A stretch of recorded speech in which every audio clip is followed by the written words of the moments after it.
Hi, welcome to ConflictStory, where we bring you the best and most fascinating stories just for you. Let's dive right into one of those stories. It begins like this.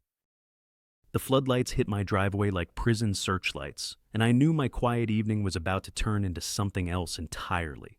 I just pulled into my garage after another 14-hour shift at the plant, my back screaming from bent-over work on conveyor belts when I saw him. My neighbor, Walter Green, standing at my side gate with the casual confidence of a man who owned the place. In his thick fingers was a brass key that definitely wasn't mine, and he was sliding it into my lock like he'd done it 1,000 times before. "What the hell are you doing, Walter?" The words came out rougher than I intended, but fatigue has a way of stripping away politeness.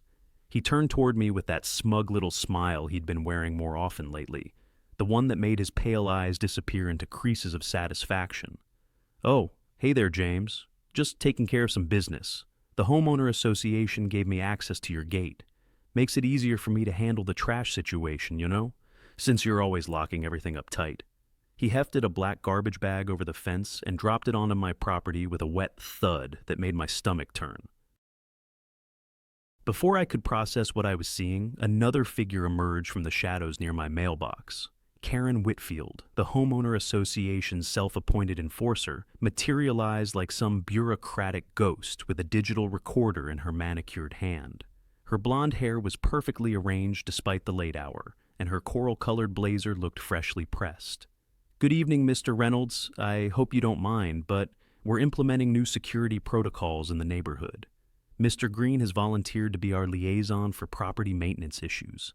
Her voice carried that syrupy sweetness that always preceded something unpleasant. The blood in my veins turned to ice water. 23 years I'd lived in this house. 23 years of mowing my lawn, paying my dues, keeping to myself. My Sarah had planted those rose bushes by the fence before the cancer took her, and now some stranger was using my gate like his personal doorway. "You can't just give someone else access to my property," I said, but even as the words left my mouth, I could hear how hollow they sounded.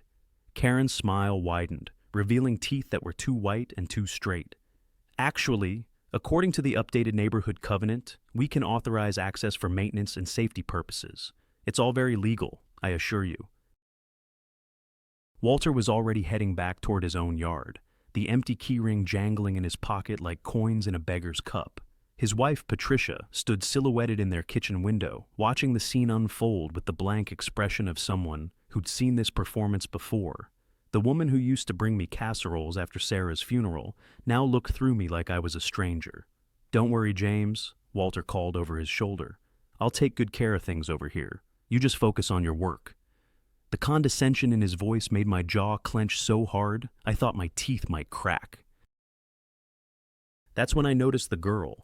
Sarah Martinez, the 16-year-old from 3 houses down, was leaning against the old oak tree at the edge of my property line. Her dark hair caught the streetlight, and she was staring at the whole scene with an intensity that made me uncomfortable. I'd helped her family when they first moved in, lending tools and advice when her father was deployed overseas. Now she looked at me with something that might have been pity or warning or both. When Karen and Walter finally dispersed into the night, Sarah approached my fence with the cautious steps of someone delivering bad news. "Mr. Reynolds," she whispered, glancing around to make sure we weren't being watched. "You need to be careful. There's stuff happening that you don't know about." Her young face was serious in a way that reminded me uncomfortably of my own daughter at that age, before life taught her that adults weren't always the protectors they pretended to be. "What kind of stuff, Sarah?" She pulled a crumpled piece of paper from her jacket pocket and pressed it through the chain link. "Walter's been in your yard when you're at work. My mom saw him from our upstairs window. He's not just taking out trash." I unfolded the paper under the porch light. It was a crude map of my property, drawn in pencil, with X marks near my shed and along the back fence line. The handwriting was Walter's, I was sure of it. The same blocky letters I'd seen on his mailbox. "Where'd you get this?" Sarah's eyes darted toward her house, where a light had just come on in an upstairs window. "I have to go. Just be careful who you trust around here. Things aren't what they seem." She melted back into the shadows, leaving me standing alone in my driveway with a piece of paper that might as well have been a declaration of war. I stood there for a long time, feeling the weight of my 57 years settling into my bones like sediment. The neighborhood I'd called home for more than 2 decades suddenly felt foreign, full of eyes watching from darkened windows and whispered conversations that stopped when I walked by. My house, the place where Sarah and I had planned to grow old together, now felt like a fortress under siege. The roses she'd planted were blooming beautifully in the spring air, but their sweet scent was overwhelmed by the smell of Walter's garbage, rotting in a bag on my property. Inside, I poured myself 3 fingers of bourbon and sat at the kitchen table where Sarah used to do crossword puzzles. The silence was different now, not peaceful, but predatory, like the quiet before a storm breaks. I kept thinking about Walter's face when he'd used that key, the casual way he'd violated my space. In the Army, we'd had a saying, when someone shows you who they are, believe them the first time. Walter had just shown me exactly who he was. The question was, what was I going to do about it?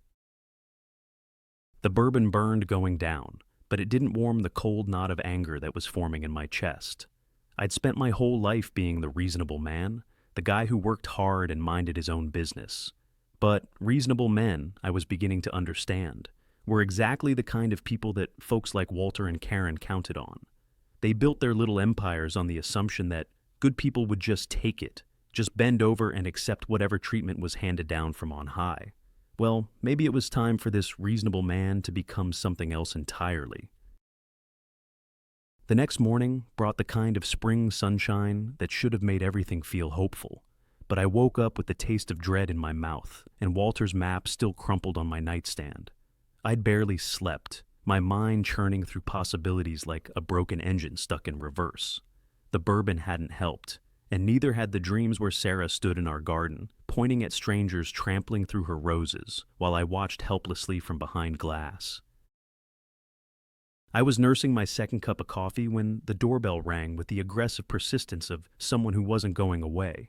Through the peephole, I saw Anna Martinez, Sarah's mother, standing on my porch with the rigid posture of a woman delivering an ultimatum. Her usually warm brown eyes were cold as winter stones, and her lips were pressed into a line that could have cut steel. I opened the door, but she didn't wait for an invitation to speak. "James, we need to talk about Sarah." Her voice carried the weight of maternal authority, the kind that could stop grown men in their tracks. "She came home last night, talking about some conspiracy theory, something about Walter and maps and secret meetings. I don't know what you told her, but I want it to stop." The words hit me like a slap across the face. Anna had been one of the few neighbors who still spoke to me after Sarah's death, who still invited me to backyard barbecues and remembered my birthday. Now she was looking at me like I was the neighborhood pariah. "Anna, I didn't tell her anything. She came to me with information about Walter."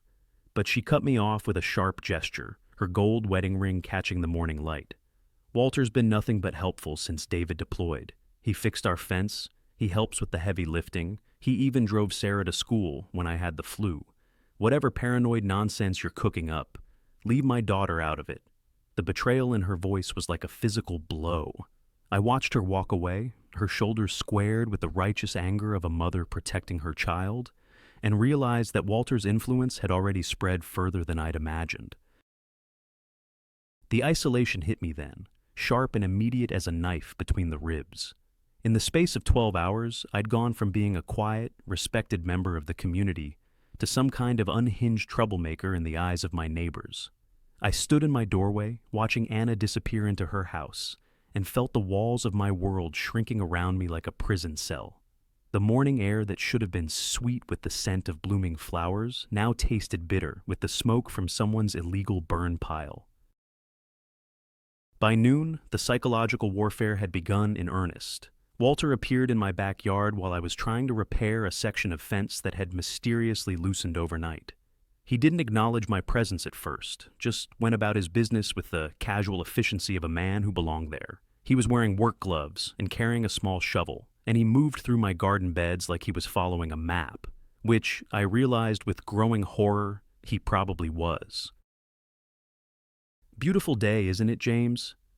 His voice was conversational, friendly even, but there was something underneath it that made my skin crawl.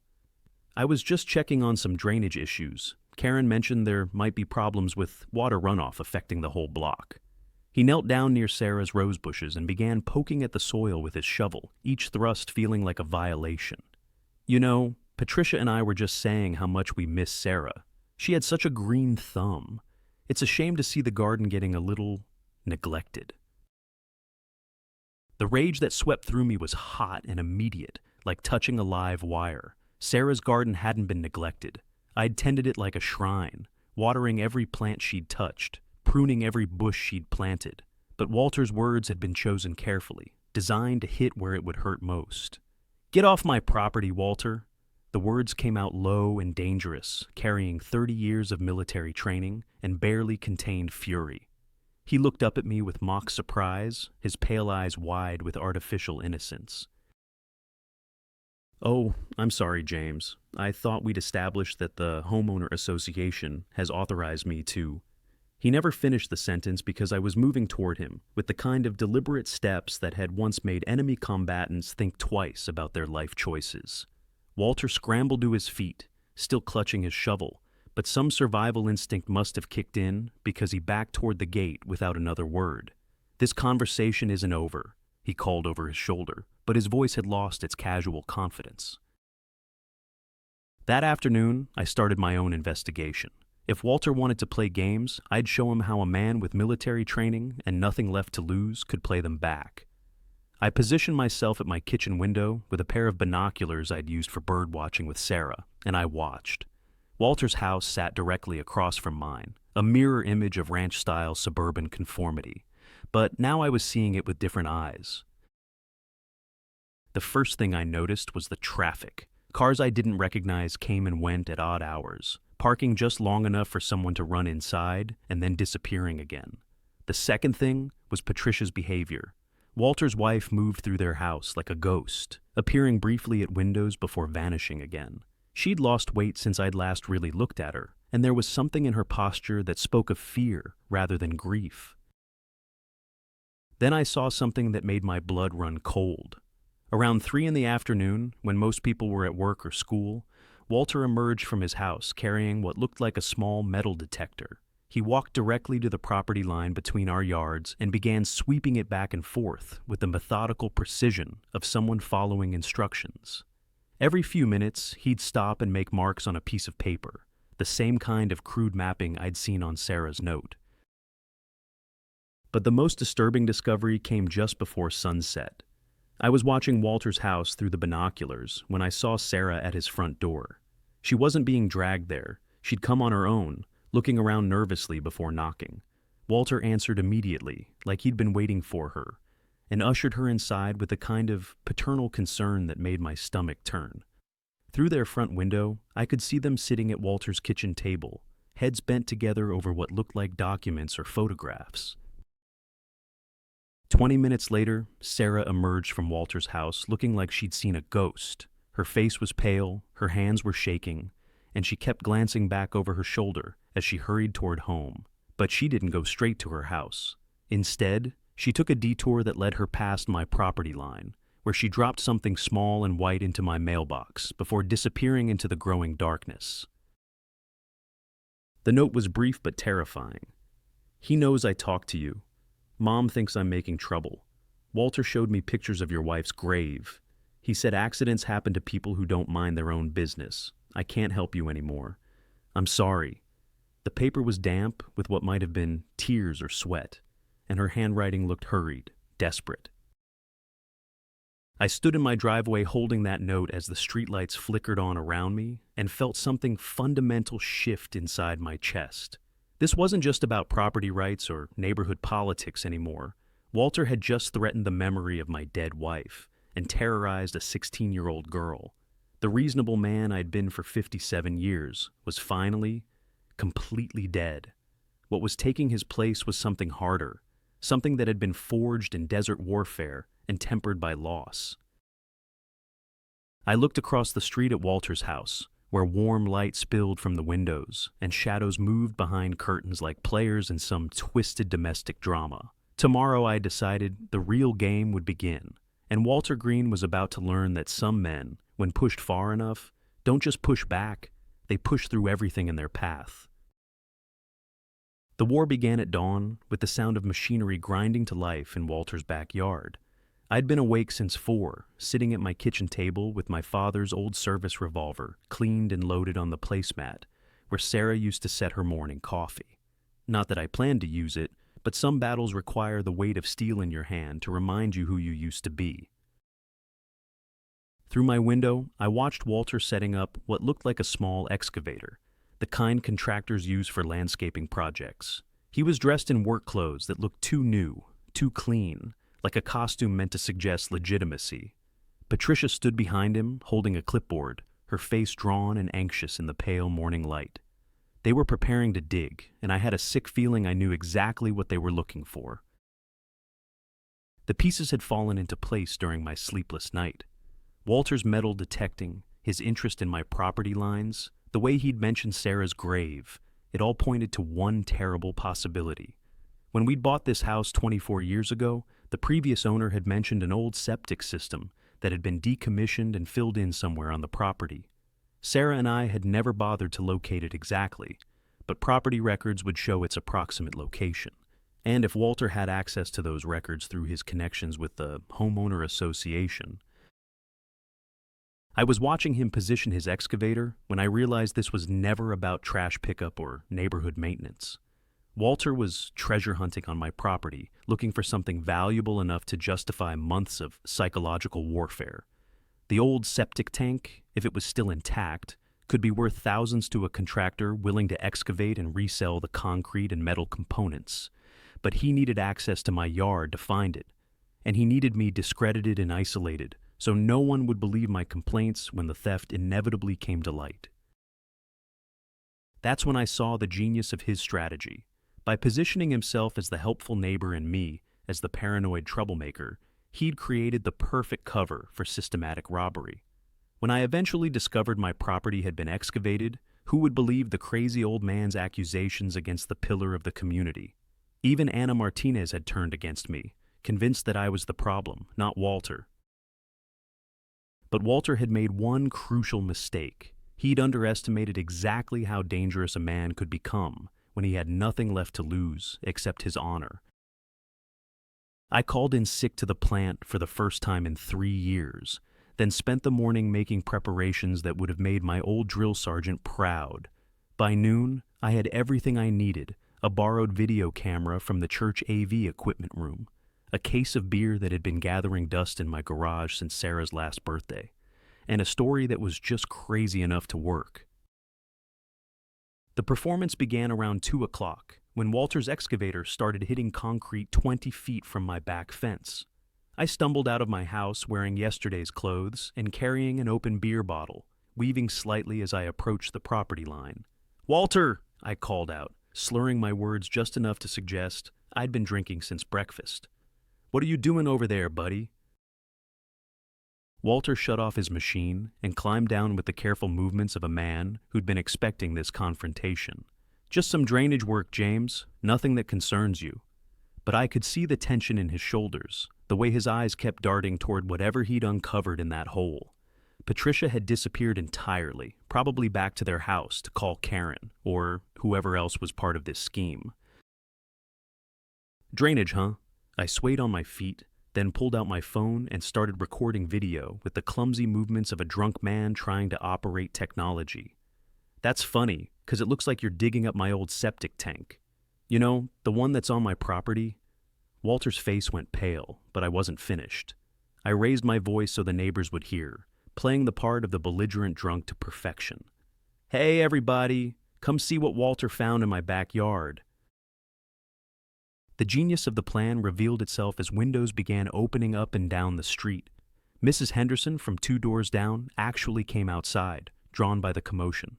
Bob and Linda from across the street appeared on their porch, and even Anna Martinez emerged from her house, probably hoping to witness my final public breakdown. What they saw instead was Walter Green standing next to a hole filled with valuable concrete and metal, caught red-handed on a neighbor's property. "James, you're clearly intoxicated," Walter said, his voice tight with panic. "Maybe you should go inside and sleep this off." But I was already walking toward his excavation site, still recording, still playing the drunk, but speaking clearly enough for everyone to understand. "Oh, I'm sorry, Walter. Did I interrupt your theft? Because that septic tank you're digging up, it's mine, on my property, and I've got it all on video." The crowd was growing now, drawn by the spectacle of neighborhood drama. Karen appeared as if summoned by some bureaucratic sixth sense, her clipboard and recorder at the ready, but for once she looked uncertain. The situation had spiraled beyond her control, and everyone could see it. Walter was trapped in a hole of his own making, literally and figuratively, with a crowd of witnesses and a video record of his trespassing. "This is a misunderstanding," Walter said, but his voice cracked like an adolescent's. "The Homeowner Association authorized—" I cut him off with a laugh that contained no humor at all. "The Homeowner Association authorized you to steal concrete from my septic tank? Really, Walter? That's your story?" I turned to address the growing crowd, still swaying slightly but speaking with perfect clarity. "Folks, I want you all to witness this. Walter Green has been systematically accessing my property for months, using a key that was never legally his to locate and excavate valuable materials from my land." The beauty of the moment was watching Walter's carefully constructed facade crumble in real time, his face flushed red, then white, then red again, as he realized that his victim had just outmaneuvered him in front of the entire neighborhood. Karen tried to step in with some bureaucratic double talk, but Anna Martinez, God bless her, had finally seen through the lies. "Walter," Anna said, her voice carrying the authority of a military wife who dealt with plenty of bullshit in her time, "if you had permission to be on James's property, why didn't you tell any of us what you were really doing? Why all the secrecy?" The question hung in the air like smoke from a battlefield, and Walter had no good answer because there wasn't one. The final stroke came when I walked to the excavation site and pointed my camera down into the hole. "Ladies and gentlemen, what you're looking at is approximately $3,000 worth of concrete and steel components that Walter was planning to remove from my property without my knowledge or consent. In legal terms, that's called theft." I looked directly at Walter, letting my drunken act drop entirely. "In my terms, it's called the end of your little game." By sunset, Walter had filled in his hole and returned my original gate key without another word. Karen had quietly disappeared, probably to find some other neighborhood to terrorize. The excavator was gone, along with Walter's dreams of easy money and social dominance. Patricia had packed a suitcase and driven away in their second car, leaving Walter to face the consequences alone. But the real victory wasn't in Walter's defeat. It was in the moment when Anna Martinez appeared at my door that evening, carrying a casserole and wearing an expression of profound regret. "James," she said simply, "I owe you an apology, and Sarah wants to talk to you about what Walter showed her." Behind her, the girl who'd tried to warn me stood with tears in her eyes and relief written across her young face. As I sat on my porch that night, watching the stars emerge over a neighborhood that felt like home again, I thought about the price of victory. I'd won by becoming something I'd never wanted to be: manipulative, calculating, willing to play games with people's perceptions and emotions. The reasonable man I'd been for 57 years was indeed dead, replaced by someone harder and perhaps wiser, but certainly lonelier. Walter still lived across the street, but he was a broken man now, exposed and diminished in the eyes of everyone who mattered. He'd learned that, when you prey on decent people, eventually you encounter one who's willing to become indecent in return. The lesson had cost him his marriage, his reputation, and his dreams of easy wealth. For me, it had cost something harder to measure, a piece of my soul that I'd never get back. But as I raised a beer to toast Sarah's roses, blooming beautifully in the spring air, without the stench of Walter's garbage to spoil their perfume, I knew it had been worth it. Some battles choose you, and when they do, the only sin is refusing to fight. I'd fought, I'd won, and I'd protected what mattered most. In the end, that was enough.